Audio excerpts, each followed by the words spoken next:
بچپن میں جب ٹین ایجر تھی تو میں ہمیشہ جو ہوں نا، ایسے میں نے سلام نہیں کیا، السلام علیکم ورحمۃ اللہ. ٹھیک ہے، تو میں ہمیشہ جو ہوں مطلب میرا جو ایک طرح سے دینی اپ برنگنگ ہے. حالانکہ میں پیدا تو نان اہل حدیث اس میں ہوا تھا، اور میں ان کو حنفی بھی نہیں بولتا کیونکہ وہ لوگ اس وقت حنفی شافی اتنا ہمارے فیملی والے لوگ کرتے نہیں. تو نارمل مسلم تھے، جیسے سب پڑھتے تھے ویسے ہم لوگ بھی پڑھتے تھے نماز. ٹھیک ہے، لیکن جب ڈاکٹر ذاکر نائک کو دیکھا تو اہل حدیثوں سے جو ہے کچھ جو ہے یہ لگا، ایفلیشن ہوا.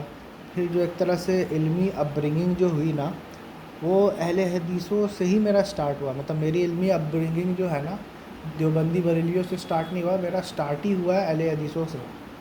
ٹھیک ہے، تو وہ لوگ جو ہے کیوں کیوں کیوں اتنا اٹریکٹ کر دے اہل حدیث. وائی اہل حدیث از سو attractive, Y doctor Zakir Naik از سو اٹریکٹیو. اس کے دو ریزن ہیں. دوسرا ریزن میں بعد میں بتاؤں گا، لیکن ایک ریزن یہ ہے کہ وہ یہ بولتے ہیں یار تقلید نہیں کرنا چاہیے. We should not blind follow any one, we should look at Quran and سننا. قرآن اونلی اللہ اینڈ رسول از حجت. تو ظاہر سی بات ہے کوئی بھی بندہ اس چیز سے اختلاف کیسے کر سکتا ہے کہ اونلی اللہ رسول صلی اللہ علیہ وسلم از دا یہ. ٹھیک ہے، اف دا حدیث از صحیح دیٹس یور منہج. ٹھیک ہے، اگر کوئی صحیح حدیث مل جائے کسی بھی عالم کے خلاف ہو تو اس عالم کے کال کو جو ہے دیوار پہ مان لو. بالکل صحیح بات ہے، بالکل صحیح، سب چنگا سی. اور بولتے ہیں کہ چاروں اماموں کی تقلید نہیں کرنا چاہیے. Very good, I am with you. ٹھیک ہے، بالکل صحیح. لیکن پھر جو ہے آپ کو دھیرے دھیرے یہ چیز ریئلائز ہو جائے گا کہ چلو مان لیا یار چاروں اماموں کی تقلید نہیں کرنا چاہیے. تقلید کسی کی نہیں کرنا چاہیے. لیکن بھائی جب چار امام جو فقہ ہے ان کی تقلید نہیں کرنی چاہیے، تو یہ جو 6 امام ہیں حدیثوں کے، ان کی تقلید کیوں کرنا چاہیے؟ مطلب بخاری مسلم میں جو بھی لکھ دیا گیا ہے اس کو کوئی کویشچن نہیں کر سکتا. اگر اس کو کوئی کویشچن کرنے کی ہمت بھی کر رہا ہے نا تو اس کو منکرین حدیث ڈکلیئر کر دو. کیوں؟ امرت پی کے آئے کیا امام بخاری امام مسلم؟ ان سے غلطی نہیں ہو سکتی ہے، ان کی حدیثوں کو واپس چیک نہیں کیا جا سکتا ہے. ٹھیک ہے، اور اگر امام البانی کسی حدیث کو صحیح کہہ دیے ہے، یا شیخ زبیر علی زائی رحمۃ اللہ علیہ کسی حدیث کو جو ہے صحیح کہہ دیا ہے، تو واپس ان کی حدیثوں کو نہیں چیک کیا جا سکتا. ٹھیک ہے، آپ بولتے ہو چار امام کی تقلید نہیں کر سکتے، لیکن یہ جو اسماء و رجال کے جو راوی ہے ان کی تو آپ تقلید کر رہے ہو. وہ آپ کو بول رہے کہ میں نے رسول اللہ صلی اللہ علیہ وسلم سنا، میں نے فلاں سے سنا، میں نے فلاں سے سنا، اس سے سنا، اس سے سنا. آپ تو سب اس کی بات مان رہے ہو. یہ تقلید نہیں ہے. محدثین کی تقلید نہیں ہے، فقہا کی تقلید ہے. یہ سیم چیز جو ہے نا، فرق ہے اہل کتاب میں اور مشرکین میں. مشرکین مکہ جو ہے نا خود کو بولتے تھے ڈنکی کی چوٹ پہ کہ ہم شرک کرتے ہیں، اللہ کا شریک ہے، اور ہم عبادت بھی کرتے ہیں غیر اللہ کی. ٹھیک ہے، تو ان کو مشرک بلایا گیا. اہل کتاب کو مشرک نہیں بلایا گیا. اہل کتاب کو کیوں نہیں مشرک بلایا گیا؟ کیونکہ اہل کتاب شرک کرتے تھے، لیکن اس چیز کو وہ مانتے نہیں تھے شرک ہے. وہ بولتے یہ توحید ہے. تو اسی طرح سے اہل حدیث تقلید کرتے ہیں، لیکن وہ مانتے نہیں ہے کہ تقلید ہے. وہ بولتے ہیں کہ ہم جو ہے اتباع سنت کر رہے ہیں. ٹھیک ہے، کیسے کر رہے ہیں بھائی بخاری کی حدیث ہے. ٹھیک ہے، بخاری کی حدیث ہے. میرا یہ سوال ہے کہ اس حدیث کو کیا رسول اللہ صلی اللہ علیہ وسلم نے چیک کیا ہے یا کسی صحابہ نے چیک کیا ہے؟ اس کو امام بخاری نے چیک کیا ہے. ٹھیک ہے، پیر ریویو ہوا، چلو ٹھیک ہے مان لیا زیادہ تر حدیثیں جو ہے صحیح ہے، لیکن اس کو واپس ری چیک نہیں کیا جا سکتا. واپس ریویو کیوں نہیں کیا جا سکتا بھائی؟ امام بخاری کیا رسول ہے کیا اللہ ہے؟ جب امام حنیفہ کی باتوں کو ریویو کیا جا سکتا ہے، جب امام شافعی کی باتوں کو ریویو کیا جا سکتا ہے، تو امام بخاری کی وقت کو کیوں نہیں ریویو کیا جاتا ہے؟ یہ کتاب یہ اللہ کے رسول صلی اللہ علیہ وسلم نے لکھی ہے. میرے استاد جو ہے انجینئر محمد علی مرزا صاحب بہت بخاری مسلم کہتے ہیں، اور بولتے پوری امت کا اجماع ہے. حالانکہ شیعہ جو ہے اس چیز کو مانتے نہیں ہیں. پھر اور آپ اندر گھسو گے تو چاروں امام میں سے بھی جو ہے آپ کو بولا جائے گا کہ حدیث ظنی ہوتی ہے، قطعی ہوتی نہیں ہے. پھر کہیں نہ ہر لیول پہ آپ کو اختلاف مل جائے گا بخاری اور مسلم سے. پھر یہی اپنے شیخ البانی صاحب ہے، وہ بھی جو ہے بخاری مسلم کے اوپر جو ہے جرا کرنے کی کوشش کی ہے، تو زبیر علی زائی بولتے ہیں کہ وہ ان کی منہج کی غلطی ہے. کیا غلطی ہے بھائی؟ بتاؤ تو صحیح، ہمیں تو بتاؤ. اور صرف سند پہ بات ہوتی ہے، متن کا کیا ہے بھائی؟ متن کیوں نہیں چیک ہوتا؟ ٹھیک ہے، کوئی حدیث سند کے حساب سے اگر صحیح ہے تو متن بھی تو، کنٹینٹ بھی تو فالو یہ کرنا چاہیے نا. کہ جس طرح سے پچھلے جو کیا بولتے ہیں نبیوں کے بارے میں الٹا سیدھا جو ہے بائبل میں لکھا ہوا ہے، وہ سیم چیز یا اس سے اگر وہی چیز جو ہے ہمارے نبی کے بعد بخاری میں بھی لکھا ہو، تو کیونکہ وہ بخاری میں لکھا ہوا ہے تو اس کو مان لیا جائے گا؟ یہ غضب تقلید ہے یار، ٹھیک ہے؟ ایک کے تقلید سے نکال کے، فقہا کے تقلید سے نکال کے جو ہے محدثینوں کے تقلید میں لگا رہے ہو، ٹھیک ہے؟ ارے تو بھائی حدیث فالو نہیں کریں گے تو نماز کا طریقہ کیسے پتہ چلے گا؟ بھائی نماز کا طریقہ یا جتنی بھی سنتیں ہیں نا، وہ چیز جاننے کے لیے حدیث کی ضرورت نہیں ہے، نہ ہی حدیث میں اس کا طریقہ دیا ہوا ہے۔ ایک حدیث بتاؤ میرے کو جس میں تکبیر سے لے کر تسلیم تک پورا دیا گیا ہے، ایک حدیث موجود نہیں ہے۔ سب جو ہے اپنا ادھر ادھر سے جوڑ کے اب بولتے ہیں صحیح حدیث ہونا چاہیے۔ کس کے حساب سے صحیح حدیث ہونی چاہیے یار؟ مجھے یہ حدیث جو ہے صحیح نہیں لگ رہی ہے، مجھے اعتماد نہیں ہو رہا راوی پہ، دوسرے کو ہو رہا ہے۔ جس نے یہ عبداللہ ابن مسعود والی حدیث سنی ہے اس کو اعتماد ہے راویوں پہ، دوسرے لوگ بولتے ہیں نہیں ضعیف ہے، تدلیس ہے، ان سے روایت ہو رہا ہے، ٹھیک ہے؟ ان کو اعتماد نہیں ہے، وہ نہیں کرتے۔ بائسنس میں بھی آپ کیوں یہ چیز اگنور کرتے ہو کہ محدثین بھی باعث ہو سکتے ہیں؟ وہ دیکھ رہے کہ یار رفع دین کرنے کی جتنی حدیث ہے اس کو لو، تو نہیں کرنے کی حدیث ہے اس کو مت لو۔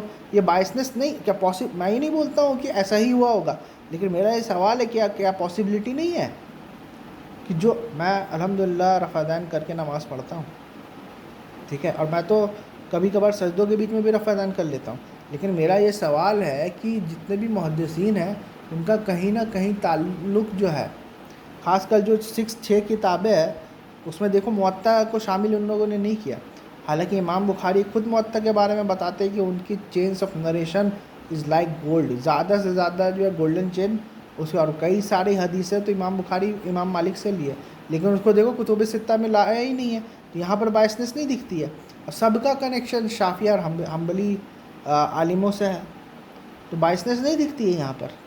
امام ابن حجر اسقلانی شافعی، اور سب لوگ نے کسی نے شرح نہیں لکھی کیا؟ مطلب جو چیز پاپولر ہو گئی ہے وہی حجت ہو جائے گی، امام نووی شافعی، ٹھیک ہے؟ تو یہاں پر بھی تو بائسنس ہے، تو سلیوشن کیا ہے؟ بنا حدیث کے آپ کو سنت کیسے پتہ چلے گی؟ بھائی بنا حدیث کے ہمیں جو ہے نا حدیث کی ضرورت نہیں ہے سنت جاننے کے لیے، سنت جو ہے خود رسول اللہ صلی اللہ علیہ وسلم نے مسلمانوں کے اجماع تواتر سے منتقل کیا ہے، ٹھیک ہے؟ جہاں پر اختلاف ہوتا ہی ہے حدیثوں کے وجہ سے، اگر حدیثیں نہ رہے تو اختلاف نہیں ہو۔ یہ حدیث میں ہے جو ہے کہ ہاتھ باندھ کر کے پڑھو، ہاتھ کھول کے پڑھو، رفع دین کرو، رفع دین نہیں کرو، کچھ ائمہ نے صحیح کہہ دیا، کچھ ائمہ نے ضعیف کہہ دیا، اور وہ ائمہ کے موجود بھی نہیں تھے اس وقت جب رسول اللہ صلی اللہ علیہ وسلم یہ کر رہے تھے یا نہیں کر رہے تھے، بس اپنا خود ایک اصول بنایا، اسی پر بولیے یہ صحیح ہے ضعیف ہے۔ بولے نہیں آپ کو جمہور محدثین کی پیروی کرنی پڑے گی۔ کیوں کرنی پڑے گی جمہور محدثین کی پیروی؟ جمہور فقہا کی پیروی کیوں نہیں کرنی پڑے گی؟ کیوں نہیں اہل حدیث جمہور فقہا کی پیروی کرتا 3 طلاق کے مسئلے میں؟ نہیں جمہور کوئی دلیل نہیں ہوتی، تو بھائی جب جمہور ادھر کوئی دلیل نہیں ہوتی ہے، فقہ میں اگر جمہور دلیل نہیں ہوتی ہے تو پھر حدیث میں بھی جمہور دلیل نہیں ہوتی ہے۔ کیس بائی کیس پر دیکھا جائے گا کہ وہ واقعی جو ہے قرآن و سنت اس کو اپنا رہی ہے کہ نہیں اپنا رہی ہے۔ اور الحمدللہ غامدی صاحب سے جڑنے کے بعد تو مجھے تو ایک طرح سے غامدی صاحب کا سب سے بڑا کنٹریبیوشن یہ ہے کہ غامدی صاحب نے محدثین اور فقہا کے تقلید سے لوگوں کو آزاد کر دیا اور بولا کہ یہ قرآن و سنت ہے نہ عمل کیجیے، ٹھیک ہے؟ اتنا سیلف انڈیپینڈنٹ ایک عالم کا ذمہ داری ہوتا ہے کہ اپنے آپ کو جو ہے اپنے جو اسٹوڈنٹس ہیں اس کو انڈیپینڈنٹ بنایا جائے، ایسا نہیں ہے کہ ڈیپینڈنٹ۔ زیادہ تر میں بار بار یہ چیز بولتا ہوں کہ زیادہ تر عالم لوگ جو ہے نا وہ پریچر ہے، دے آر ناٹ ٹیچرز، وہ پریچر ہے، وہ پریچ کرتے رہ جاتے ہیں۔ ہاں تم کو اللہ کے رسول صلی اللہ علیہ وسلم کی بات کا تم انکار کر رہے ہو، تو جب تم حدیث کو ضعیف کہتے ہو تو رسول اللہ صلی اللہ علیہ وسلم کی بات کو ضعیف کہتے ہو کہ راوی کو ضعیف کہتے ہو؟ راوی کو ضعیف کہتے ہو، تو جب تم راوی کو ضعیف کرتے ہو تو ہم حدیث کا انکار کر کے نا رسول اللہ صلی اللہ علیہ وسلم کی بات کا انکار نہیں کر رہے، ہم اس خبر کا انکار کر رہے جو یہ فلاں راوی نے یا جو بھی راوی جو ہے چاہے وہ جتنا بھی سکھا ہو وہ جو ہے مجھے آ کر منتقل کچھ کرتا ہے اور مجھے اطمینان نہیں ہوتا تو میرا یہ حق ہوتا ہے اس کی بات کو انکار کرنا، کیونکہ یہ جو کتاب ہے یا یہ جو اگر کتاب ہے اس کو رسول اللہ صلی اللہ علیہ وسلم نے نہ لکھی ہے نہ چیک کی ہے، تو میں کیسے، اور نہ ہی ہم تک یہ کتاب منتقل ہوئی ہے، یہ انسانوں نے لکھی ہے، انسانوں نے چیک کی ہے، تو جو کام انسانوں نے کیا ہے اس کو ہمیشہ جو کوشچن کیا جائے گا، اس پہ کبھی اطمینان نہیں ہوگا۔ اگر اس پہ ہی اطمینان ہو جائے تو اللہ کی کتاب اور انسانوں کی کتاب میں فرق کیا رہے گا؟ یہ بات جو ہے سمجھنے کی بہت ضرورت ہے، ٹھیک ہے۔ اور قرآن و سنت مسلمانوں کے اجماع تواتر سے منتقل ہو گیا ہے ایز فار ایز دین از کنسرن، قرآن و سنت میں، اور یہ چیز ہمیں رسول اللہ صلی اللہ علیہ وسلم سے ڈائریکٹ ملی ہے، کسی کے واسطے سے نہیں ملی ہے۔ رسول اللہ صلی اللہ علیہ وسلم نے نماز پڑھا، صحابہ نے دیکھا، پوری صحابہ کی جماعت نے دیکھا، پھر پوری تابعین کی جماعت نے دیکھا، اسی طرح نسل در نسل جو ہے نماز ہم تک منتقل ہوا ہے، لائک واٹر، جیسے پانی پھیلتا ہے نا ویسے سنت خود رسول اللہ صلی اللہ علیہ وسلم نے جو ہے وہ پھیلائی ہے، ٹھیک ہے۔ اسی لیے دین سمجھنے کے لیے، اور آج کے ڈیٹ میں بھی لوگ نماز ایسی ہی پڑھتے ہیں دوسرے کو دیکھ کر، جہاں پہ اختلاف ہوتا ہے وہاں پر اپنے اپنے حدیث، اپنے اپنی ترجیحات جو چاہے وہ کرے، لیکن جو بیسک سٹرکچر ہے نماز کا سب کے یہاں سیم ہے۔ اٹس لائک واٹر، واٹر میں جتنا بھی پلیوشن آ جائے واٹر ہمیشہ پیور رہتا ہے، ٹھیک ہے۔ تو سنت میں جتنا بھی آس پاس جتنا بھی بدعت آ جائے، سنت ہمیشہ پیور رہتا ہے اور دکھ جاتا ہے، سورج کی طرح روشن ہوتا ہے سنت، کیونکہ اس کا انکار ہی پاسبل نہیں ہوتا۔ تو وہی کام جو ہے رسول اللہ صلی اللہ علیہ وسلم نے وہی کام کر کے دکھایا ہے کہ قرآن اور سنت کو روشن کر دیا ہے، اس کے لیے کوئی آپ کو حدیث کے پاس جانے کی ضرورت نہیں ہے، اور نہ ہی لوگ جاتے ہیں۔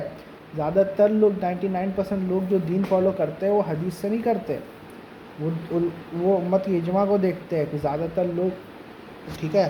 اور جتنی بھی بدعتیں ہوتی ہے نا سب لوکلائزڈ رہتی ہے، اور کچھ لوگ کرتے ہیں تو دوسرے لوگ کنڈیم کرنے والے بھی رہتے ہیں اس کو، ٹھیک ہے۔ لیکن سنت کے معاملے میں ایسا نہیں ہے۔